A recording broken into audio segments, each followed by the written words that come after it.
خداوند خدا یوں فرماتا ہے کہ جب تمام دنیا خوشی کرے گی میں تجھے ویران کروں گا۔ خداوند کے زندہ اور پاک کلام میں سے حزقیل اس کا 35واں باب۔ اور خداوند کا کلام مجھ پر نازل ہوا کہ اے آدم زاد، کوہ شعیر کی طرف متوجہ ہو اور اس کے خلاف نبوت کر اور اس سے کہہ، خداوند خدا یوں فرماتا ہے کہ دیکھ اے کوہ شعیر، میں تیرا مخالف ہوں اور تجھ پر اپنا ہاتھ چلاؤں گا اور تجھے ویران اور بے چراغ کروں گا۔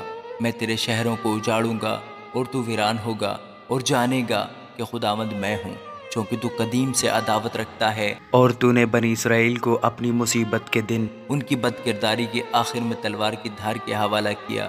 اس لیے خداوند خدا فرماتا ہے کہ مجھے اپنی حیات کی قسم، میں تجھے خون کے لیے حوالہ کروں گا اور خون تجھے رگی دے گا، چونکہ تو نے خون ریزی سے نفرت نہ رکھی، اس لیے خون تیرا پیچھا کرے گا۔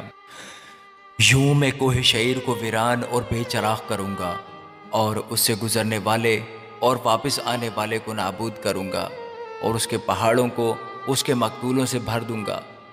تلوار کے مقتول تیرے ٹیلوں اور تیری وادیوں اور تیری تمام ندیوں میں گریں گے۔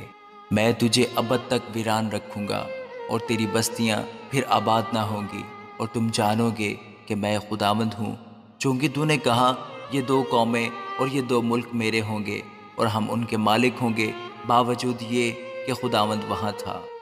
اس لیے خداوند خدا فرماتا ہے، مجھے اپنی حیات کی قسم، میں تیرے قہر اور حسد کے مطابق جو تو نے اپنی کیناوری سے ان کے خلاف ظاہر کیا تجھ سے سلوک کروں گا، اور جب میں تجھ پر فتویٰ دوں گا تو ان کے درمیان مشہور ہوں گا، اور تو جانے گا کہ میں خداوند نے تیری تمام حقارت کی باتیں جو تو نے اسرائیل کے پہاڑوں کی مخالفت میں کہیں کہ وہ ویران ہوئے اور ہمارے قبضہ میں کر دیے گئے، ہم ان کو نگل جائیں، سنی ہیں۔